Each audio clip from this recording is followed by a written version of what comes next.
Hey David, we got your 93 Ford F150 computer done, and looks good. So let's give it a quick bench test.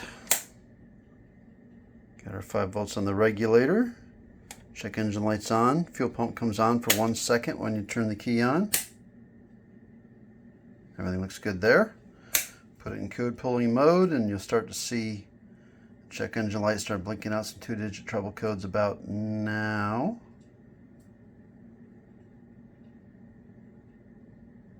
And there they go. It's not important what codes we receive. What's more important is the computer has the logic that actually is making those decisions and spitting out those codes. These computers always throw codes on the bench, so don't worry about that, but that just sort of gives you some idea there's thought process happening there. Okay, and there's the computer. This is your A2Z2 for a 93 F150 with a 351. It's a speed density computer, which means there's going to be batch fire, 2 injector drivers. I believe it might be sequential. Let's see. I see a lot of drivers there and a few more there, so maybe it is sequential. Okay, there's your first one. That one was pretty bad. Had to get a little wide with the solder there to get it to spread around the parts that were eaten away from that big copper ground trace.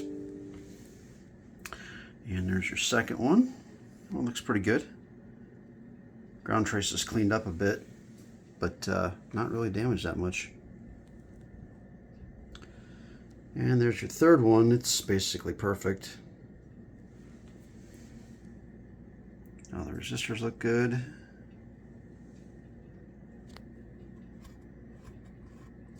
A little bit of junk on the board there. That's not part of the circuit. Does it good? This one, he gets screwed up a lot. He looks great. Everything looks good. You may notice we did something a little different this time. We've got some bare copper showing. That's not actually bare. It's been cleaned up and clear coated with a clear conformal coating without the green dye that you might see us use in the past. We're just trying some different things there, but there's still a coating on there. It's just see-through this time instead of dark green. Looks good. I think you're going to have a successful result here.